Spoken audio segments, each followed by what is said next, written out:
Actually, let me go ahead and try to make sure that you can talk before I do that. All right, so New York, at this point, you're going to be unmuted, so just kind of keep it down, as you're moving around and everything, so that folks can hear. Try not to rabble. Yeah. All right, now I'll try this again. All right, so before we dive in with Trey's presentation, I'm going to go through our community announcements. I know for a lot of you, this is actually your first Jambo, which is super exciting. So what we usually like to do is announce our new folks. It's been a while since we've had a Jambo, since before VAX this year. So I just want to say a hearty congratulations to the folks who have joined the team. I know many of you have already met these folks, but Justo Garcia joined as a principal product designer on our revenue team. Livia is here as a principal product manager working on Chorus. Laura Holder is a principal product designer, as is Kat Winley, a new product designer. She's a senior designer, also both working in the Chorus team. And then Sarah Binder joined as an associate community manager. So I think many of you have actually, with the exception of Justo, met these folks at VAX if you were in attendance, but still worth shouting you out again here today in true Jambo fashion. We also have, I'm not going to read through all of these, but in the past few months, we've had quite a number of huge milestone anniversaries. So, a huge congratulations to everyone, especially those of you who are kind of hitting this 4, 5, 6, and 10-year mark. Gantz, in addition, love it. Pablo, Trey, you all have hit your 10-year anniversary at this point, which is really exciting. So thank you for all of your leadership and service up to this point. Including Steve, Matt, Brian, and Greg especially. So congrats to everyone who's been doing awesome work. All right, and then Trey, are you all set? Yeah. Cool. I'm gonna let you go ahead and take it away. Hey, am I visible? Yes, you are. Awesome. So I'm excited actually to have the opportunity to go through this stuff. I'll kind of, first of all, I just want to say hi to everybody. It's great to stand up here in New York. I don't know if y'all can't see this elsewhere, but we reset up New York, so it's a little bit easier to be able to talk to y'all and also talk to everybody here instead of not knowing where my head was at. So, we're gonna get a little bit of mood lighting here. Yeah, it's hard Too much. Too much. No, thank you. Joe has adjusted the lighting to highlight my better features. So first of all, I hope that everybody had an awesome summer. If you took vacation, I took some good vacation this summer and came back rested. So I hope everybody had the opportunity. If you hadn't, I encourage everybody to take vacation. It's good for you. And find the opportunity to do that. I also just wanted, this morning, I took my kids to school for the first day. So special shout out to all of the working parents who are also getting kids to back to school or about to get back to school. So we're kind of in that transition time. It's end of summer, even though it doesn't actually feel that way temperature wise. I know that we're kind of in a good period. So it's a good time to start talking about, really where we're going and through the end of this year, kind of preparing ourselves for 2019.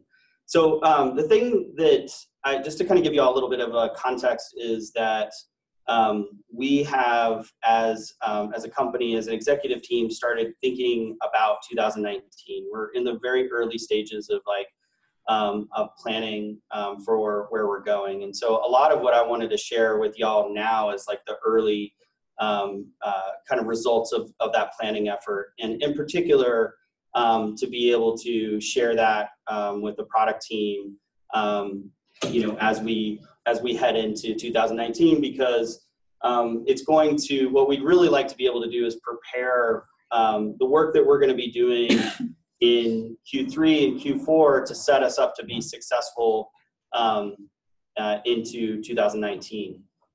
So,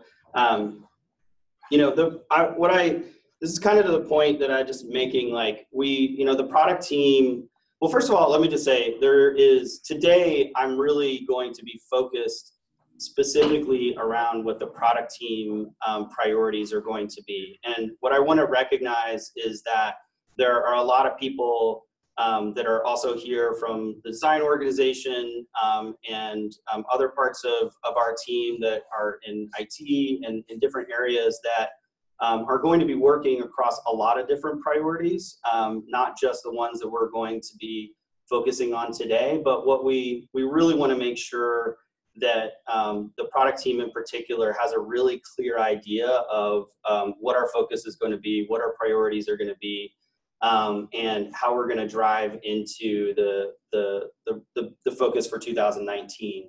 And I'll talk a little bit more about that, but you know, that's really what I want to just be clear today is, like, I think we want to make sure that the engineering and design and product teams that all come together to build the products that drive our company, that y'all have a clear view of it. So the other part about that is that we've always been a leader in the company at really driving through what the priorities are. And you know, Pablo has a really great analogy for this that was actually for something else. I think he was giving a presentation at an all hands talking about critical infrastructure work that we needed to do, but his analogy was that the product team is good at laying down the tracks upon which all the rail cars and the trains are going to go across, and that we're going to build towns as we go along those tracks. And so we have to get an early start. Like, this is why I wanted to start talking to y'all about this stuff now, is to give y'all the context, give y'all kind of the direction and the focus now, so that we can start laying those tracks and hit the ground running as a company as we head into 2019. So here's the agenda for today. Is we're gonna talk a little bit about kind of where we see, you know, the future of where the company is going, and a little bit of like how we got there, and then I'm gonna share with y'all kind of the early drafts of our 2019 company priorities. I want to give a caveat, especially since Lauren Rabeno's here with me, who's helping to organize this process, which is that, you know, in full transparency, we've really just started that process, and, you know, there may be little tweaks here and there around it, but directionally, this is the core of what we're going to be doing. We feel really good about it. The other thing that I will say here before we get into the details of it is that, you know, we have just a couple kind of process notes. One is that I've been working with the rest of the executive leadership team to sort of figure out what those priorities are and what we're doing. And I think this year, more than any other year, we are doing it in a way that is very collaborative. As we kind of built up our ability to plan and think about where we're going and how we communicate it, you know, previously we had done that a little bit in silos and then sort of, you know, work together to reconcile it. This is the most collaborative process that we've ever had, and it's meant that we have a lot more confidence in our plans as they are laid out so far. But it also means that there's a lot of alignment, like that we know there should be fewer surprises, like we're doing this over here. Oh wait, what's this other thing we hadn't heard about? And I think that's going to be a real positive for us. The other thing I want to mention is that today we're sharing this with the full product team, but we've also already done some work myself with Pablo and Joe and Phil, and then through Joe's leadership, through the product in the product leadership group, and then ultimately with Phil and Pablo with both engineering leadership and also design leadership, already given some previews of this stuff so that we can start thinking about it, get input into it, and ultimately, you know, hit the ground running on the work that we need to do immediately. And so, you know, we'll talk more about that, but this is the opportunity to kind of share it with the full team. Third thing is talk to you all a little bit about, you'll see as we talk through these priorities, how we're going to be, you know, how we think about building sort of a diversity of business lines at the company as we head into 2019. And then this is the most important thing is really what our product priorities are going to be. And we want to be really crystal clear about these so that everybody can understand it. And then we'll summarize that for y'all. That's the last part of the agenda. So I want to talk a little bit about the future. And, you know, I think that we've had the privilege now for myself for almost 12 years, but really the privilege and the opportunity is no bigger, has never been bigger than it is today for Vox Media to be a leader in this industry, and for us to be able, the work that we do, not just the product work, but the incredible editorial work, our advertising work, to really shape the future of journalism and media. And I want to kind of lay out for y'all where we've come from and where we're going on that. So yeah, before we move forward, let's look back. This is a great chart that kind of spells out the accomplishments and really the evolution of Vox Media from the very start to where we find ourselves today. And the things I want to point out, just like a few things, you know, for those of y'all who are new and you know, Ashley mentioned some new folks. I think she gave me some incredible stat about the number of new people on our team that have just arrived in the last year. I realize sometimes we talk about things that we have done or how we did them and sort of assume that those references are understood. And so what we want to do is give you a little bit of context of how we got here and how these things are feeding into where we're going. You know, the most important thing for y'all to kind of understand are these sort of at the bottom is, you know, we started as SB Nation really building blogs and launching our network of team sites and then, you know, right out of the gate there, building a platform to be able to scale that. But as we headed into beyond SB Nation, we started, you know, thinking about it. We're not just building blogs, we're not just building websites, we're building these brands and launching The Verge and Polygon, and then the acquisitions that we made as we carried out, you know, into Curbed and Vox and Recode. As we headed further along, we really started to have this platform mentality, not only just with Chorus as a platform, but in building platforms for advertising, for podcasts, things like that with Concert early on. And then as we moved into kind of the last couple of years, really having this sort of programming mentality of how, you know, what are all the different mediums that we can help to build brands, deliver content on, and start to expand and sort of explore new areas of how we tell stories, how we empower creators to reach new audiences. And the thing that I really, the one marker that I'll put in here that's actually not noted on here, but I think is really a really important one, maybe one of the most meaningful ones is, and as it relates to where we're at today, is that in 2011, that was the year that we launched The Verge. And the reason that's so important is that up until that point, we had been SB Nation, and we had been a sports media company. And that was the year that we became Vox Media. And it really went from that, you know, what we were doing was empowering the voices of sports fans and helping them reach audiences, and building a sports media company to building a media company writ large. It was a big shift. Like, it's hard to overstate that. And I really think we're now in that type of moment again. It's important, you know, sometimes, you know, we're doing all of these things and we're successful with them, that they all sort of add up, and then we look around and we're like, what is all of this? What does this all add up to? Like, why are we doing this? You know, what's the goal here? And so I want to talk a little bit about that and give you all a sense of where we see that this is going. And this chart's really important to it. So let me just talk a little bit about the vision of where we're going. I think here's the most important way for everybody to think about this is that as we start to discuss these priorities that you're going to see today, they're going to be things that we were exploring that are now very real.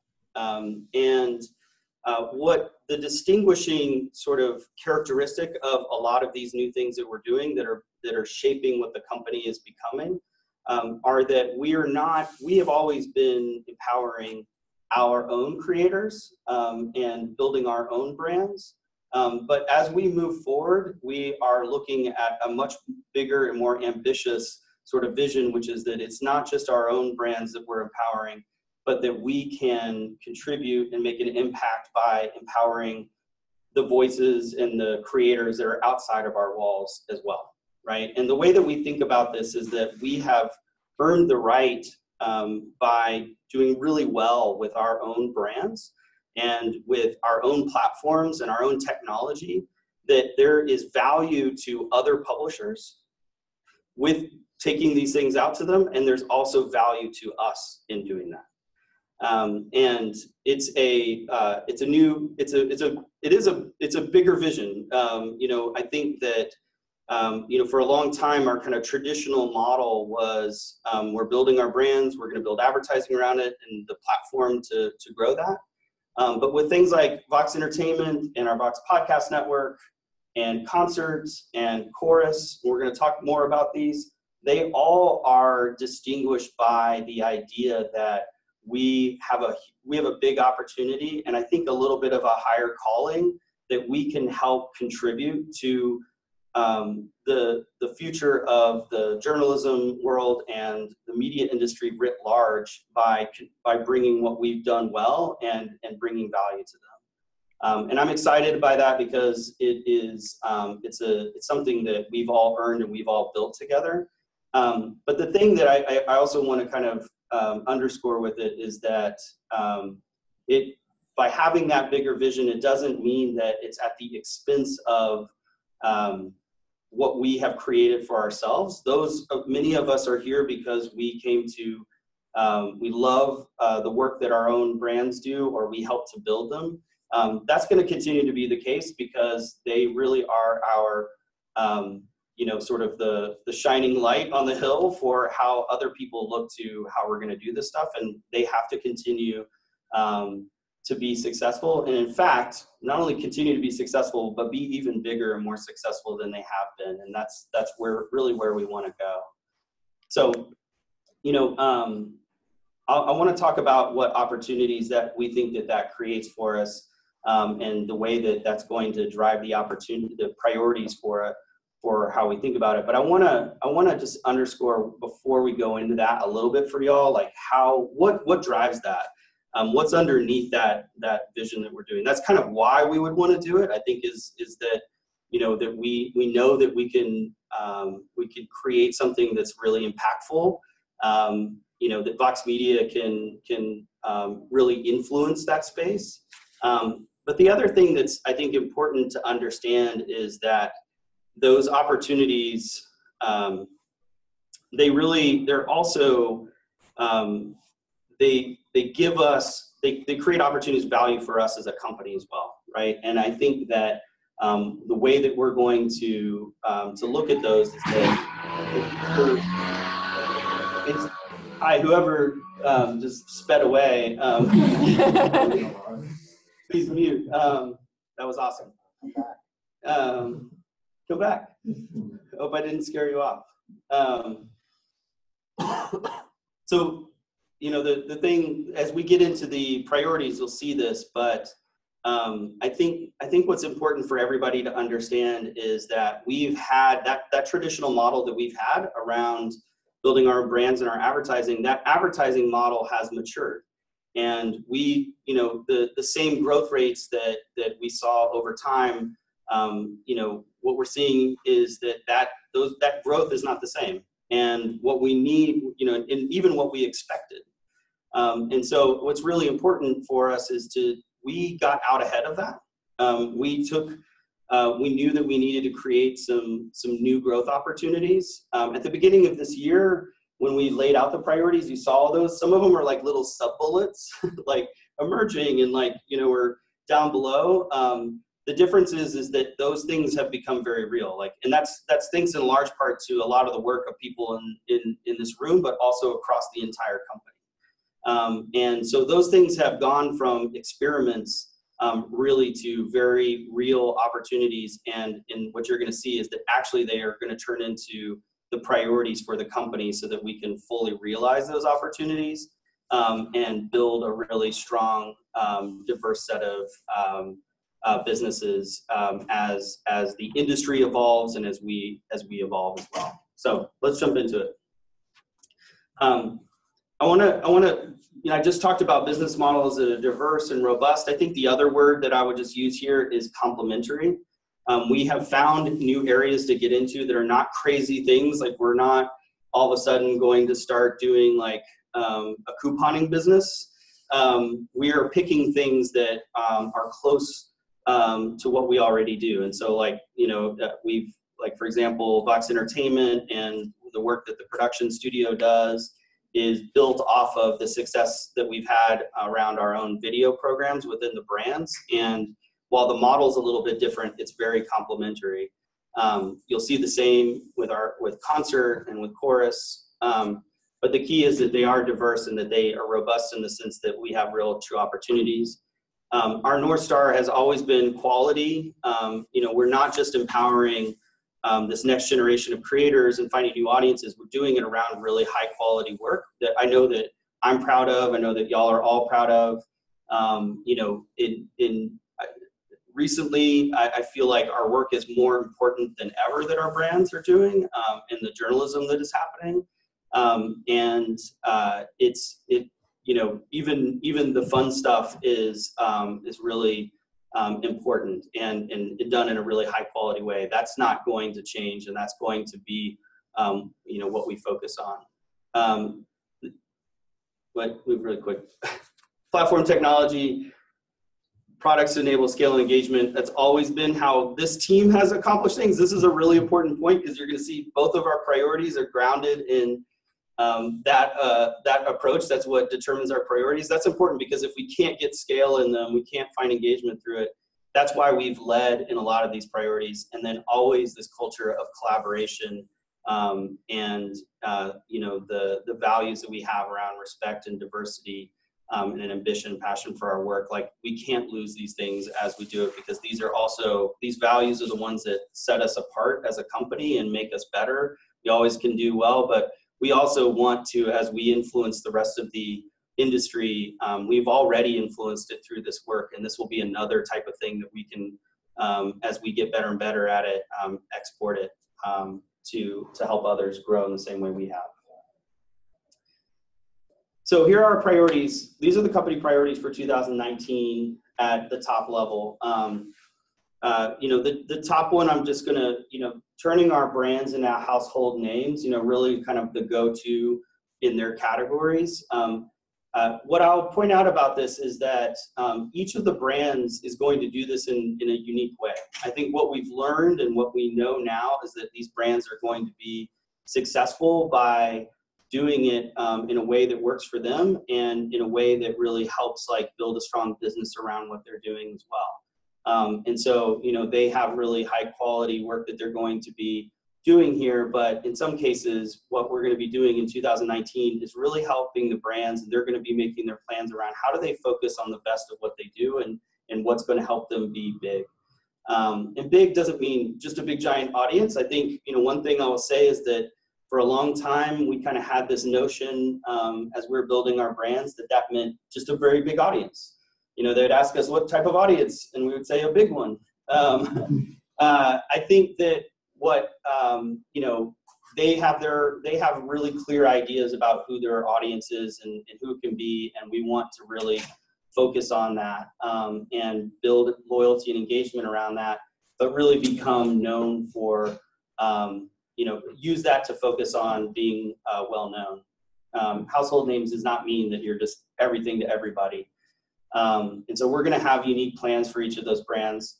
I'll stop and say one thing that's important about all these priorities is that I think in the past when we looked at this list, that we would say okay, well, what are we going to do in each one of these categories to support it? And what you're going to see today from a product perspective is that we are not going to have a product solution for each one of these areas.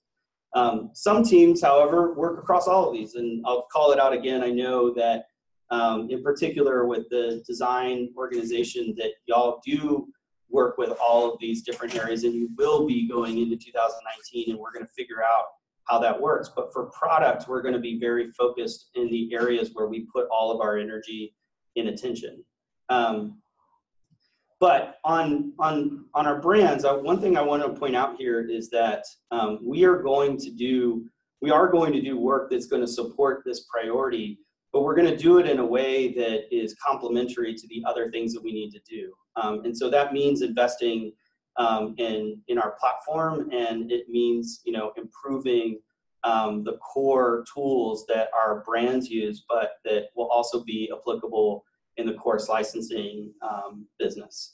What it will not mean is that we're doing new special things for these brands as they come up with their plans. Like, we won't have, you know, brand focused things, and that hasn't been the case for a while, and it'll continue to be that way. But what I wouldn't expect is that there's a lot that we're going to do that is specific, and it also means there will be some things that we don't do that we may, you know, may have otherwise done if all we were doing was working on building our brands, especially in the notion of just building a big audience. We used to be able to help pull levers and make it so that they could grow just a big audience. As they focus, there's you know, a lot of our work we're going to focus our work on that, aligning to that idea. Second one is the Vox. No, let's go back. Vox Media Podcast Network. You know, this one and the Vox Entertainment business, both of these are two that we're really at the beginning of the year still categorized as sort of experiments, but are very real things. In 2019, these are going to be very real. And with the podcast network, you know, we're focused on how we can help talent produce great podcasts, how we can distribute it, and how we can monetize it. And we want to scale those efforts in that space. And already seeing a lot of success by taking the network effect instead of just each brand sort of trying to push their own podcast. Although, you know, the stage that we've been at is that we have built the podcast network on top of the podcasts that our brands have built so far. The idea is to expand with more podcasts, better monetization, better distribution. Vox Entertainment, you know, I think beginning of 2018, we were just about to announce that we were going to be sold some shows and produce them. Like, the amazing thing is they sold the shows and they produced them, and I think what's really exciting is that those are really good shows across the board, and you know, they were built on top of again, the things that our brands had already been doing. As we go into 2019, the idea is that's turning into, it's able to create an engine that can support itself. And that means getting renewals, which we have a lot of very positive signs about, and also selling, you know, additional shows. But the key here is that, just to help y'all understand, is that some of these things, when they're new, I know if y'all have worked around them or had questions about them, is that they maybe seem far away or a little bit messy. But the thing is, it's because we're figuring them out and we don't have as much leverage in the business yet. And as we produce good shows and as we get renewals and as we're able to dictate better terms, we're able to say, here's how we are going to work with it. Here's how we're going to contribute. Here's how we're going to have a say in it. And here's how we're going to make, frankly, more money in this business. And going into 2019, we're going to get ever closer to being able to do that. And that's true of the Vox Media Podcast Network as well. The fourth is concert. And, you know, this is a business that we've been building, and it's a priority that we've had. We see it as our biggest growth opportunity in the advertising business. Y'all may have heard us talk about in the past things like branded content or sponsorships or direct advertising, and all of those things are still part of the mix. But the biggest growth we see and the biggest opportunity that we see, and why it's a priority for us, is that we see it as our biggest growth in this space. You know, while, like I said, the growth that we've seen in advertising has changed. The market is telling us that the space is changing. We still outperform in the industry, and a big part of that is because of the innovation and our focus on creating things like concert. We'll talk a lot more about this one because it's going to be one of the priorities that our team focuses on. And then chorus licensing, we'll dig into this one a lot more as well. Yeah, and I kind of put this together to dive into these, but just, again, these are the three that are not going to be the priorities for us. But one thing I want to underscore is that does not mean that the rest of the company is not putting a lot of energy into how we accomplish these things. I have the privilege of also helping to organize a lot of the work around the production studio, and I know our IT team helps with a lot of that work, and we're getting better all the time at how we do produce the shows that Vox Entertainment sells.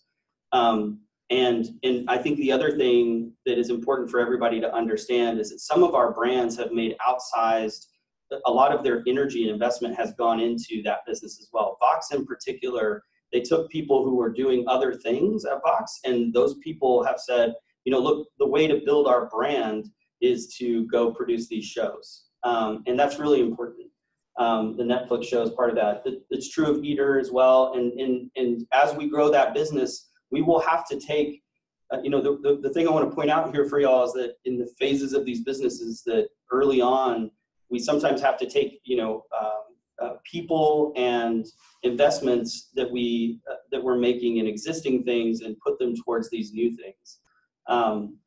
So Vox Entertainment's an example of that. The podcast network is definitely an example of that, where a lot of the energy of some of these brands are being put into producing podcasts that can help to build that network. Today Explained, if y'all don't subscribe to that, it's an awesome podcast.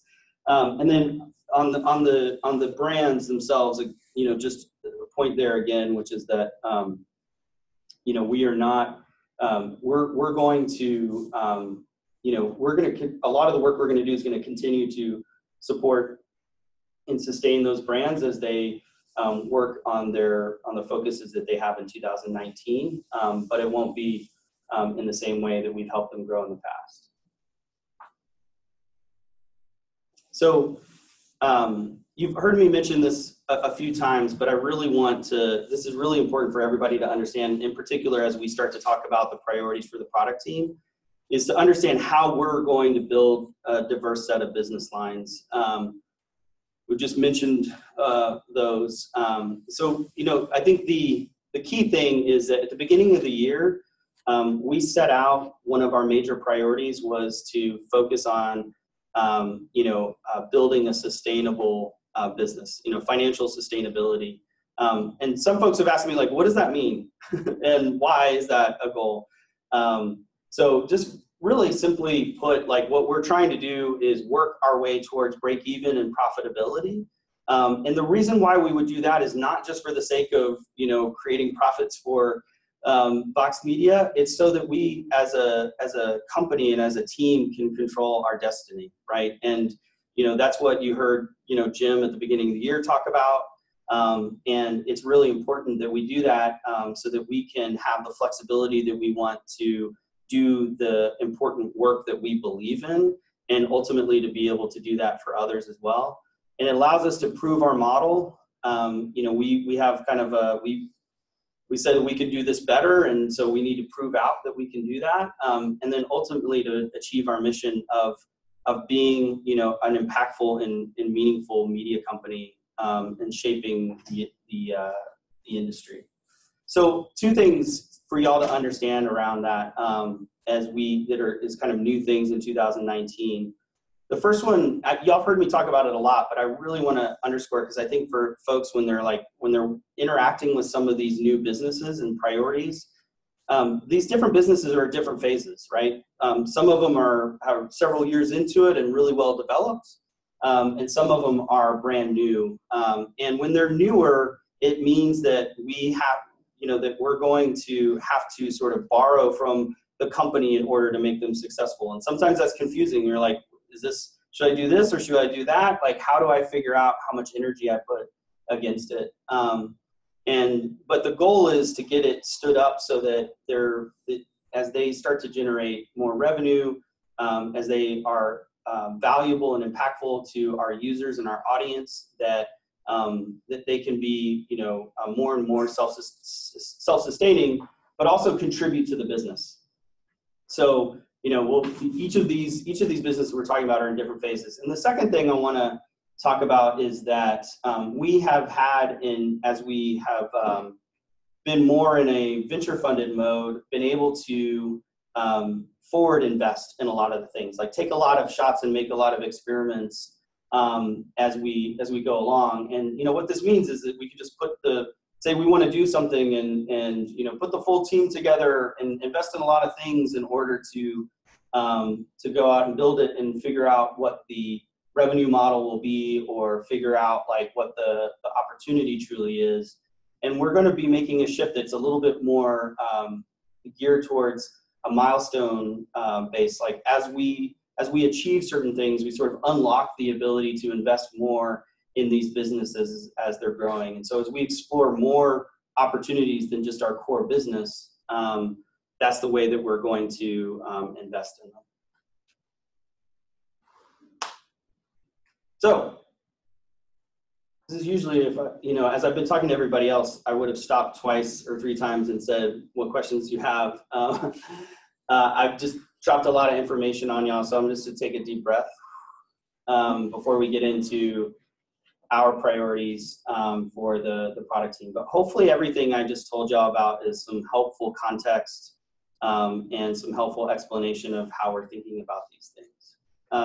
So let's dive into our priorities. We're going to have 2 this year, and we're going to keep it really simple, and we're going to keep it extremely focused as we head into 2019. The first is Chorus and building the Chorus licensing business, and the second is around Concert, in particular with a focus on our programmatic business.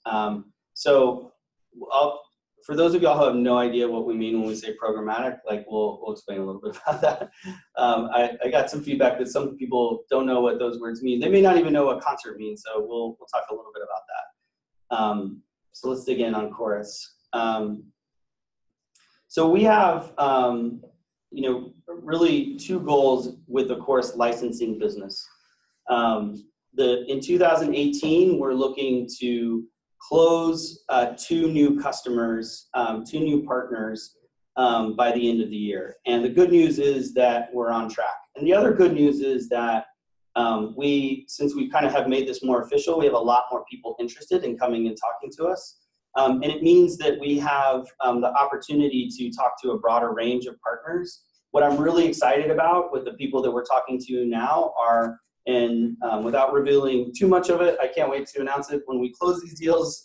But right now we're talking to, in some cases, really strong local newspapers who are looking to take advantage of the platform that we have, not only our publishing platform, but the audience experience and even the revenue opportunities that we provide. And I'm excited by that because it means that that we don't only have the opportunity to kind of grow this business, but we have the opportunity to provide value to the industry and the journalism industry and the entertainment industry. We have a great pipeline of folks coming in, so it's awesome. Second thing is by the end of 2019 is to launch 3 to 5 new partners, including the 2 partners from 2018. So it's not 7, it's 3 to 5. And then ideally, close 3 more and start launching all these new brands on Chorus. And really what these goals are about is that we can start to take the Chorus from a phase of sort of like what it's been of like exploration into a very real business. And that's what we're on track to be able to do, especially after the launch of Funny or Die this year.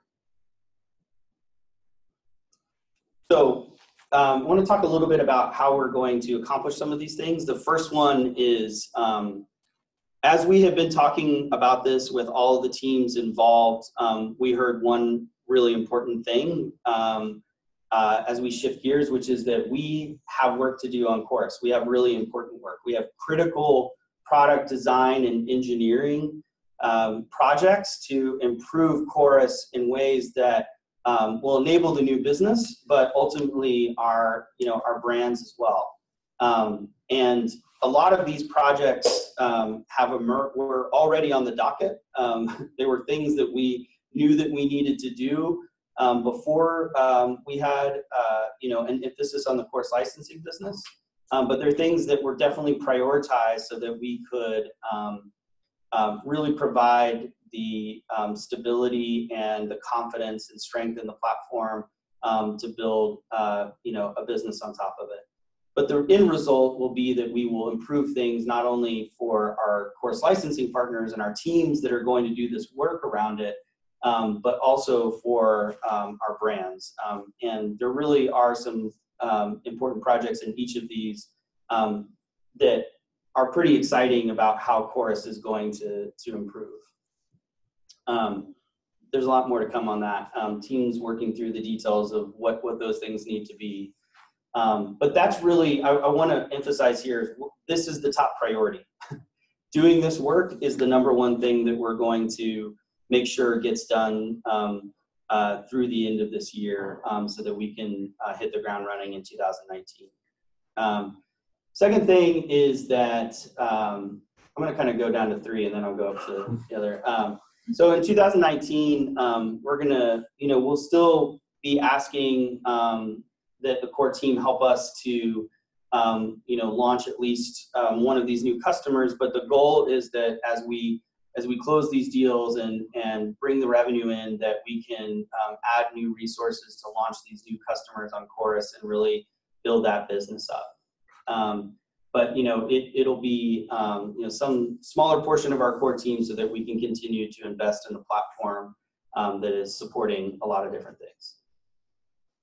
So in 2019, launch some new partners. There have been, we're not the only team gearing up now for 2019. The revenue team has also been doing that. Lindsay Nelson, leading that organization, has really started putting in place really strong plans around how to focus their team around the needs of advertising customers and what solutions they need and how to organize the sales team and the rest of the team to do that. And as part of that, Mike, who had been leading sales in that organization, had already been doing a lot of business development in that space.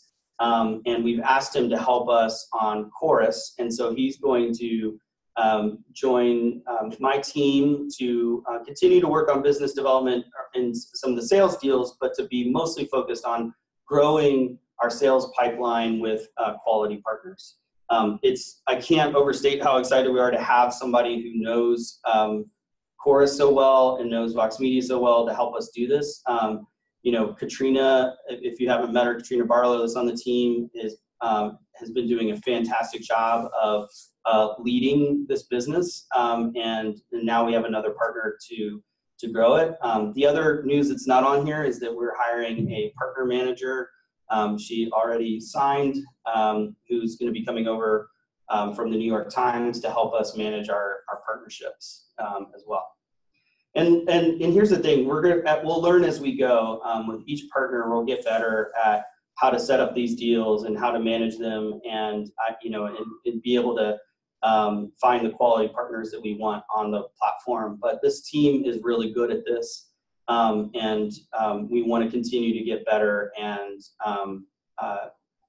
not only have a great platform and a great product, but also have the great capabilities that we've built over time to do this work really well. So, concert and revenue and concert. So, growing concert revenue through programmatic. I'll talk about programmatic in a second, but the key here is that, as I said, concert is a real opportunity, is a growth driver for us in the advertising business. I think there's like a definition on the next slide. I'm just going to go ahead and describe it for a second, which is that it is a really outstanding, unique thing that our team was the leaders on, which is that we took the challenge of building our own ad products and ultimately our own framework for building advertising, and so that we could do it better. And we did. and then, like I said, kind of at what our vision is, and concert's a real reason that we're confident in our ability to do this. We took that same capability and that same value, and we took it out to other publishers. And it's a good example of that larger vision because we were able to deliver a lot of value to our partners, but the concert business also delivers a lot of value to our company and what we're building. And our goal is to make that easier to do. Actually, you go back real quick. I'll come back to this. And then I want to talk a little bit,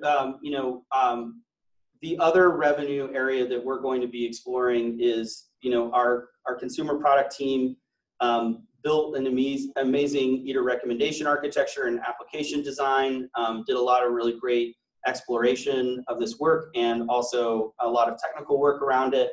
And the next steps really are going to be determined by our ability to find a sustainable revenue model here. The team that has been working on this is going to be moving to working on other things as we figure out how we can focus on how an app or that service can be a real revenue driver for us.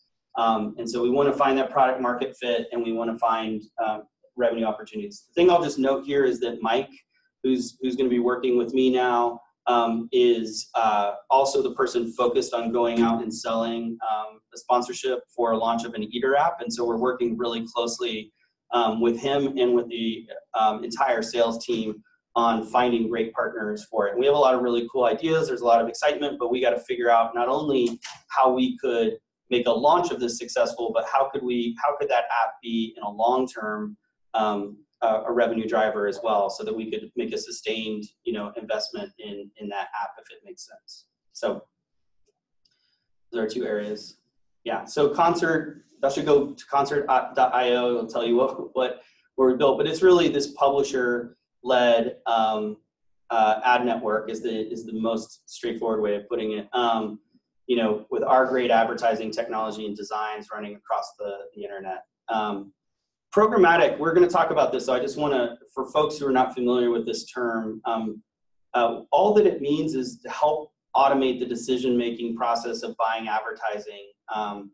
And it's really kind of the technology of automated buying of advertising. That's all you need to know. Like sometimes it gets mixed up as being a way to describe like remnant ads or backfill or all these things, but programmatic is actually sort of the core technology that makes it easier to buy and sell advertising. And the concert inventory, is the ad space on all the concert publisher sites. And we're going to talk a little bit about a buyer-facing ad tool. We want to make it easier for buyers. So, easy self-service access to creating and targeting our ads across the concert network. And then this is a super wonky term, header bidding integration. This is just integrating with standard programmatic exchanges. So what all that means is the technology that allows, for us to connect to all the places where ad buying and selling is done, and to make sure that we can get the best, the best prices for advertising that run on our content or across the concert network. We should do, somebody mentioned, by the way, before this, that we should do like a brown bag with like anybody who's interested in understanding all of these terms. And we definitely should do that. I know that a lot of people in the revenue team are like, why are we explaining all these words? You'd be surprised by how few people actually know what any of those words mean and how it all works. That's not just in this room or on our team, it's at the company. I think that would be a very popular brown bag of like understanding, especially when you start to get into acronyms, which we didn't even use. That's where it gets really crazy. But yes. I'm going to open this up. Sorry, Emily. Heilman, there is a brown bag, I believe, next week for programmatic stuff. Cool. That Emily Heilman will be running. If anybody wants to. Sorry. That's awesome. There is a brown bag coming. So we will share that in announce channels so that folks who are interested in learning more. And I would highly encourage you to do it because it is increasingly a lot of this stuff that we're doing is where this industry is going, and we want to do it in the best possible way. So understanding it is really important. It's just like when we first started getting into advertising stuff, there were a lot of things that we didn't understand, and we learned them and got better and better at them so that we could build something better. So let's all learn it. So in depth, the key thing is that we want to make it easier for people to buy ads on Concert, increase the demand, and this is we've been very focused on the sort of like the sell side or the publishers capability of getting up and running. We want to focus on the buy side of this and create an MVP of buyer-facing tools and better header bidding integration. We want to use data as a differentiator. I think Megan will explain this better than I would, and so she should get up at a Jambo and talk about this, but I think that this is a good example of us. If we understand sort of the opportunity, we can provide better solutions. And in this case, ethical data products, that with contextual relevance that align for brand safe messaging. Those keywords in there are really important ones, and that we can differentiate what our data offering is versus what others have. And we have a really great data resources. We have a bunch of knowledge about our content for contextual relevance. And we've done a lot of work around making sure that that's brand safe so that it works for advertisers. And those are all really compelling things to help us grow the advertising business. Or the Concert business, especially in programmatic, if you can target to those data products. And then restructuring the Concert ecosystem. I think that supporting the delivery of programmatic as we get into that, and just generally the operational efficiency that we need for making it easier to onboard folks. Hi, Ashley. Sorry about that. I didn't mean to do that. I was trying to unmute myself for later, but let me go back to this. Sorry about that, y'all. Oh no, I hope that I didn't lose the presentation. There we go. Did that work? No. No. All right, hang on. And finally, our last priority in 2019 is Zoom. And hang on, I gotta move spaces. Here we go. 1, 2, 3. I just learned how to move the Zoom thing from the top of the screen to the bottom of the screen. I'll send y'all all a tutorial on that. It's really important because when you're demoing things and trying to click through tabs, it's totally insane. The other hack that I have for Zoom that some of y'all have probably seen, is that you can change your little short handle to anything that you want. So my Zoom handle, if you ever want to Zoom with me, you just put in Galaga Champ and it starts my personal Zoom up. You too can have a pithy Zoom handle. All right, let's keep going. In summary, product focus. So obviously Chorus licensing, and the work that we need to do on Chorus to improve the platform, make a better platform overall, and bring these partners onto the platform. Again, this is value to our partners, but ultimately it's value to the company and to our own brands, and to the Chorus platform itself is really what we want to do. But we think we have a real opportunity with Chorus to help a lot of other publishers, especially publishers that really want to be focused on the content and the reporting and the audience that they want to build, rather than reinventing the wheel around the tools. And so we're talking to big customers, and we, I know for a lot of folks,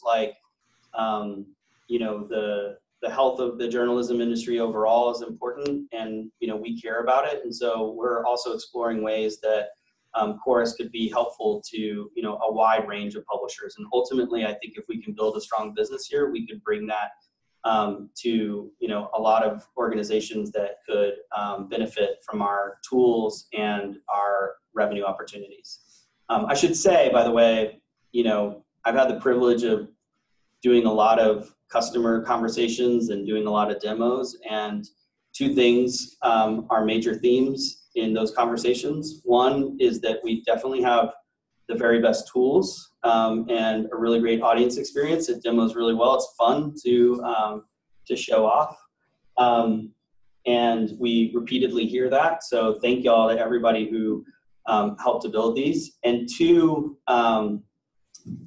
Concert is a really big driver for this business as well, because we're our course partners. We give them the opportunity to join Concert, and so we're in a unique position with both of these priorities to really deliver a lot of value to other publishers and continue to invest in our own technology and products in this space. So it lines up really well. So lastly, I would say, there's going to be, I think, we're going to get started on this. You're going to hear from your teams shortly about how we're going to organize around this work. That's why we did the work to, go ahead and talk to leadership across the board to make sure that everybody kind of understands the same direction, can start getting their heads into how we organize around it and what we're doing and why we're doing it. But the goal is to just get started, as quickly as possible so that we can, get out in front of where we're going in 2019 in a really exciting 2019.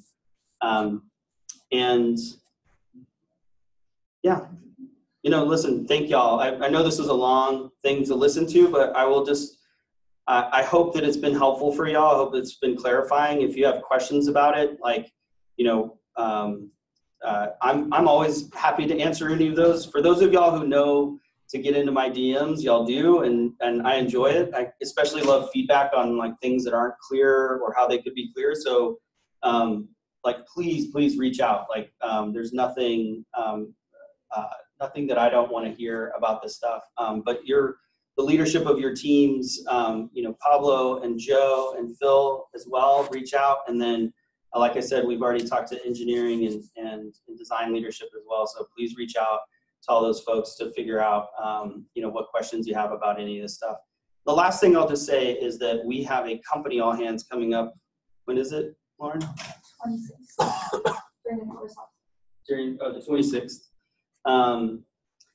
The thing you're gonna between now and then, a lot of these same messages are going to be shaped up even more.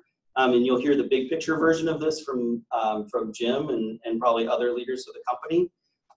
And so, you'll have another opportunity to kind of get the big picture in here and be able to ask questions.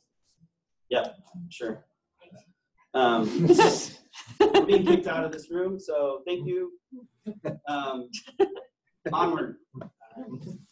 Bye, everyone. That's pretty bold.